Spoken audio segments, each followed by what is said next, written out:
அந்த சர்ச்சைக்குரிய கருத்துக்களில் எங்களுக்கு கிடைத்த தகவலின்படி அவர் ஆண்டவனால் நீங்கள் இப்படி படைக்கப்பட்டிருக்கிறீர்கள், மாற்றுத்திறனாளியாக படைக்கப்பட்டிருக்கின்ற ஒரு கடுமையான சொல்லை பயன்படுத்துகின்றார்.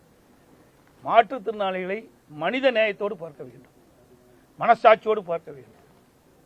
இந்த மண்ணிலே அவர்களுக்கு பல்வேறு சலுகைகளை அரசு செய்து கொடுத்து கொண்டிருந்தாலும் இப்படிப்பட்ட நபர்களால் அவர்களுடைய மனம் காயப்படுகின்ற அளவிற்கு பேசுவது கண்டனத்துக்குரிய என்பதையும் இந்த நேரத்தில் தெரிவித்து விரும்புகின்றேன்.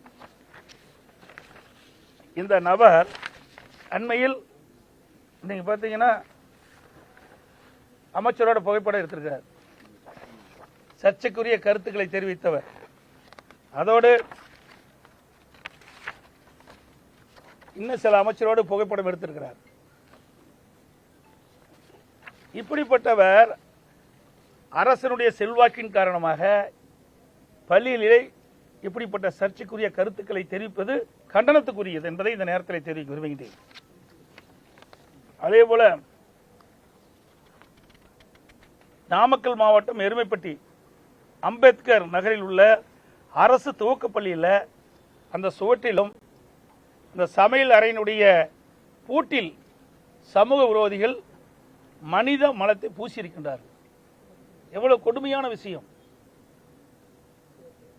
இது மிகுந்த அதிர்ச்சி அளிக்கின்றது. ஏற்கனவே வேங்கவேல் சம்பவம் இன்னும் அதற்கு தீர்வு காண முடியவில்லை இந்த அரசாங்கத்தால். அப்படிப்பட்ட சூழ்நிலையில் இப்படிப்பட்ட நிகழ்வு நடைபெற்றது கண்டிக்கத்தக்கது. அதோடு மதுரை ஆமின் நிறுவனத்தில் பல்வேறு முறைகேடுகள் நடைபெற்று உள்ளதாக அங்கு இருக்கின்ற ஊழியர் ஒருவர் வீடியோ வெளியிட்டிருக்கின்றார். உண்மையான அரசாங்கமாக இருந்திருந்தால் அந்த வீடியோவில் வெளியிடப்பட்ட செய்தியை, அந்த முறைகேடுகளை ஆராய்ந்து அதில் யார் தவறு செய்ய என்பதை கண்டுபிடித்து நடவடிக்கை எடுக்கப்பட்டிருந்தால் ஒரு நல்ல அரசாங்கத்துக்கு அடையாளம். அந்த நிர்வாகம் சிறப்பாக இருக்கும். அந்த நிர்வாகத்தில் ஏற்படுகின்ற குறைகளை, முறைகேடுகளை வீடியோ மூலமாக வெளியிட்டது அந்த ஊழியர். அவரை இன்றைக்கு சஸ்பெண்ட் செய்யப்பட்டிருக்கிறார், தற்காலிக வேலை நீக்கம் செய்யப்பட்டது. இது கண்டனத்துக்குரியது. இப்படி எல்லா துறைகளிலுமே முறைகேடு நடைபெற்றுக் கொண்டிருக்கின்றது. அதெல்லாம் ஒவ்வொன்றாக இன்றைக்கு வெளிச்சத்துக்கு வந்து கொண்டிருக்கின்றது என்பதையும் இந்த நேரத்தில் தெரிவிக்க விரும்புகின்றேன். அதோடு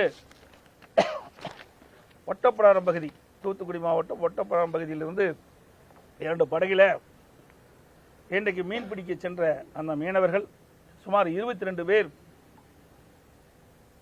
இலங்கை கடற்படையால் கைது செய்யப்பட்டு அவர்கள் நீதிமன்றத்தில் நிறுத்தப்பட்டிருக்கின்றார்கள். அதில் 12 பேர்களுக்கு தலா 42 லட்சம் ரூபாய் அபராதம் விதித்திருக்கின்றார்கள். இந்த அபராதத்தை கட்ட தேவையில்லை, 6 மாதம் சிறை தண்டனை என்று அறிவித்திருக்கின்றார்கள். இங்கு இருக்கின்ற மீனவர்கள் அவர்களை விடுவிக்க மத்திய மாநில அரசுக்கு தொடர்ந்து கோரிக்கை வைத்துக் கொண்டிருக்கின்றார்கள். அந்த கோரிக்கையை மத்திய மாநில அரசு இதுவரை நிறைவேற்றப்படவில்லை. அதோடு எஞ்சிய 10 மீனவர்களும் வருகிற 10ஆம் தேதி இந்த வழக்கு நீதிமன்றத்தில், இலங்கை நீதிமன்றத்தில் வர இருக்கிறது.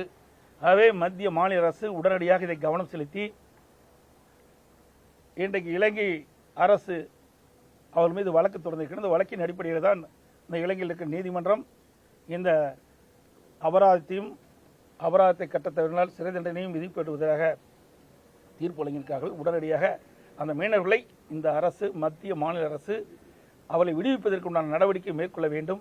படகை பறிமுதல் செய்திருக்கிறார்கள், அந்த படகையும் சம்பந்தப்பட்டவருக்கு வழங்கப்பட வேண்டும்.